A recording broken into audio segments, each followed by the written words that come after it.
everybody and welcome. Today I've got a very special video that is sort of a miniature throwback to the last couple of months with the holiday season and being with family and happy good fun feelings and all of that kind of stuff. Today I'm going to be talking all about families and gaming. Now I know a lot of people really enjoy playing games with their family. I know I do. If I can ever get them to actually play games with me, it's a lot of fun. But there comes a time where you think and you go and you get a game, you play a game, whatever it happens to be, and the first thing that you might think is, I would never ask my parents to play this with me. And that's what we're going to be talking about. I'm going to be talking about games that are inappropriate, just plain weird, something that would just make parents, an older generation, just sort of cringe at ever so slightly.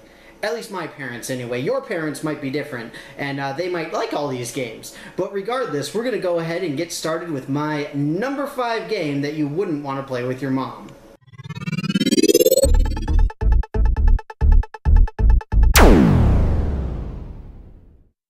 At number 5, I've got a game that is really a lot more specific for me personally and the relationship with my mom. I did a video a while ago where I talked about my grandmother, and I mentioned that my mother, as well as my grandmother obviously, are both Ukrainian.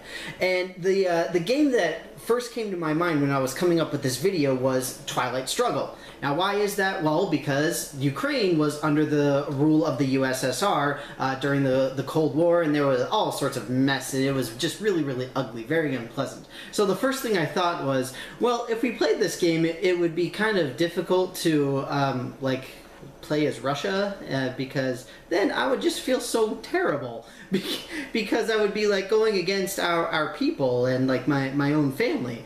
Obviously this is just a relatively minor one, but still, this was actually the first game that I thought of when I did this. Actually, it's not the first game. The number 1 game is the first game that I thought of, but this was a close second that I thought of, simply because we're talking about old, very angry blood between the East and the West, and in a lot of cases the Ukrainians wanted to leave. They didn't want to live under the like Stalinist Russia and all that kind of stuff. But I'm not here for a history lesson. We're here to talk about games. Either way, Twilight Struggle, it's a great game that I've talked about many times. But in part, just playing a war game with your parents is probably not the best idea, simply because you are being very combative with your own family, which is not cool. You shouldn't do that. And on top of that, just playing a long-term war game is probably not the best idea with your parents, simply because you have to sit there for hours and hours, potentially anyway.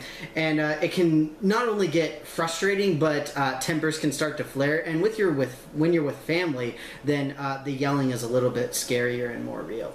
But either way, for me personally, Twilight Struggle specifically, but war games in general, are my collective number 5.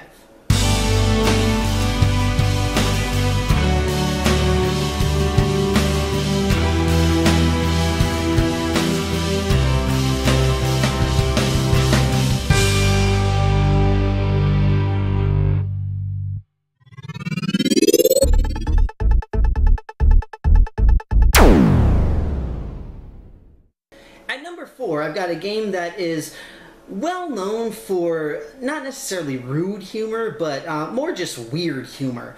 And for me, it's something that my parents would never ever understand. The game is Munchkin. Now this includes any iteration of Munchkin, be it Munchkin Quest or the original Munchkin card game, Munchkin Deluxe, etc, etc. All of those things. It's all about like the weird, somewhat crude, mostly gaming jokes. But whatever it happens to be, it's all stuff that my parents wouldn't understand, and I'd be sitting there cracking up, and I'm laughing, almost falling out of my chair, and they're just staring at me like I'm crazy. So it's just a weird thing, and not only that, but some of the jokes are a little bit racy.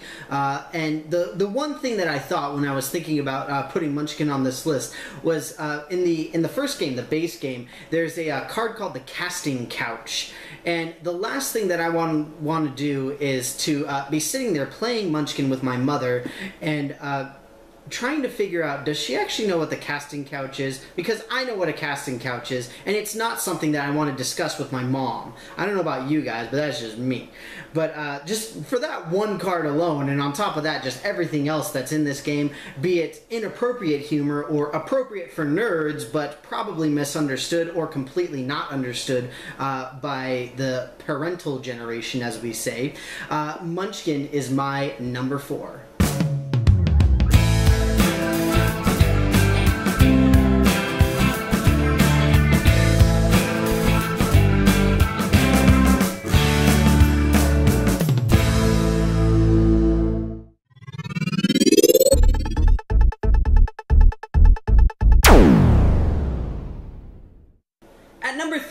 got a sort of general category similar to the war games at number 5. In this case, the general category is not necessarily a specific game type, but more about a game genre and like an integral game core mechanic type of thing. The example that I have for this is Shadows over Camelot.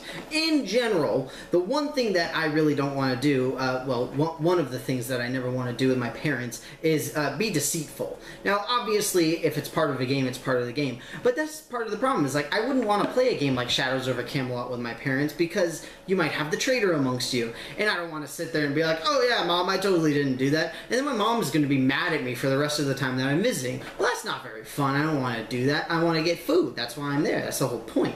So for me, like games like Shadows over Camelot, whether it's Shadows itself or something like Battlestar Galactica, even other deception games, you know, like Sheriff of Nottingham, all those kinds of things. Any kind of deception for me is not something that I would want to play with my parents. I do like the games. I mean, I love Shadows over Camelot. I love Battlestar Galactica even more. But for me personally, it's just not something I would want to play with my parents, simply because of the potential repercussions of, whoa, we had no idea that you were the traitor. How could you possibly be the traitor? And then I would have to hear about it for a week, and it would not be very pleasant. So either way, Shadows over Camelot and in general deception games as a whole are collectively my number 3.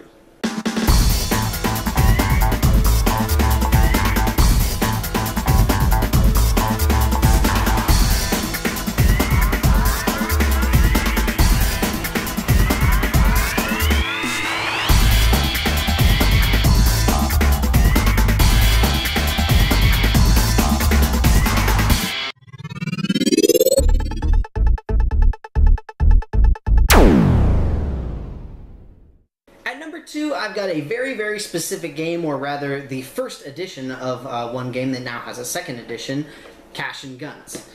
This is a tremendously fun party game. This is a great game to play with all of your friends. You just sit around and you're pointing foam guns at each other and you're shooting each other and everybody's getting wounded and falling down and everybody's getting money. It's a great game. It's a ton of fun. It's very, very fast. It's just, overall, it's just an amazing, great game to have.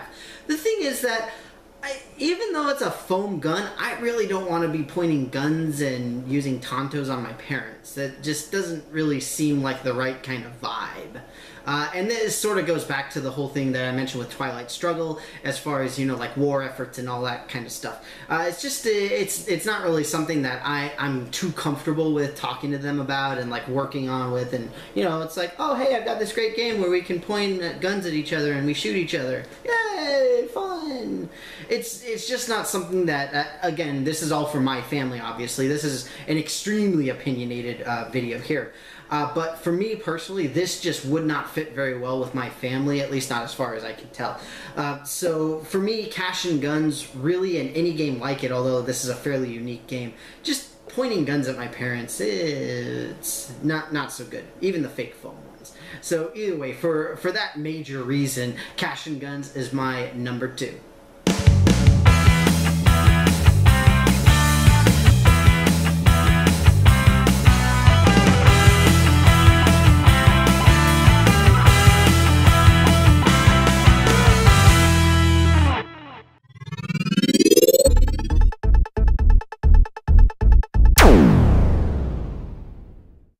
At number 1, I have a party game, a card game, that really needs no introduction.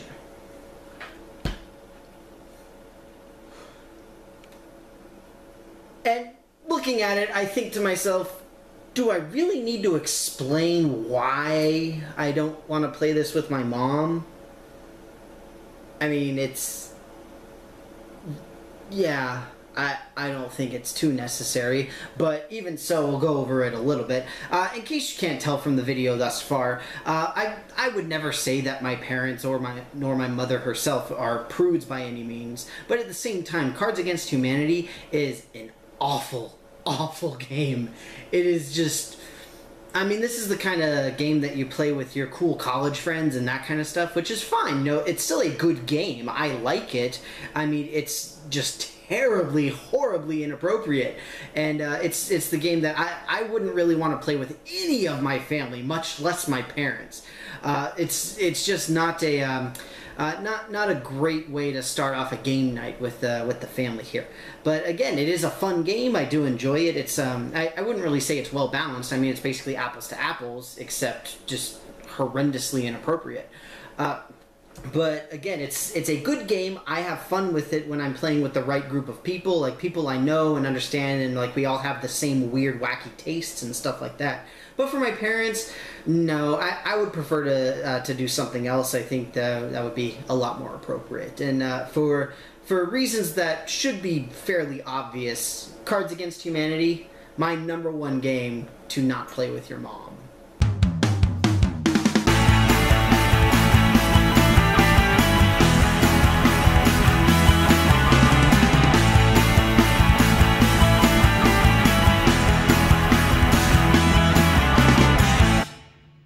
So that's it for me, everybody. I hope that you enjoyed my little video on games that you probably shouldn't play with your mom. Again, you may be able to play these games with your mom. I personally would not want to play them with my mom for be it reasons that are genetic and or simply because I know the way that my parents and especially my mother think, and it just would not work too well. But regardless, as always, if you guys have games that you really do enjoy playing with your parents, whether they are completely crude and inappropriate, whatever it happens to be, or if there are other games that I didn't mention that you would never ever touch as far as playing with your parents, then please put anything and everything in the comments below. And in addition, if you want, you can call me a prude, you can call my parents a prude, whatever you want to do. I really don't care, because I'll just ignore those comments. But regardless, I hope that you enjoyed this video, and I will see you next time. I hope that you enjoyed my video of my top 5 games that you probably shouldn't play with your mom. As always, if you have your own personal favorites, if you agree or disagree, please feel free to put any and everything in the comments below. I also have several of my videos linked up at the top of my page, including a brand new section where I do full-fledged reviews as well as gameplay demos of board games. As always, thank you so much for watching, and if you liked what you see, then you can check out some of those other videos, and if you want to see more from me in the future, go ahead and click that big giant subscribe button. So with that, thank you very much, and I'll see you next time.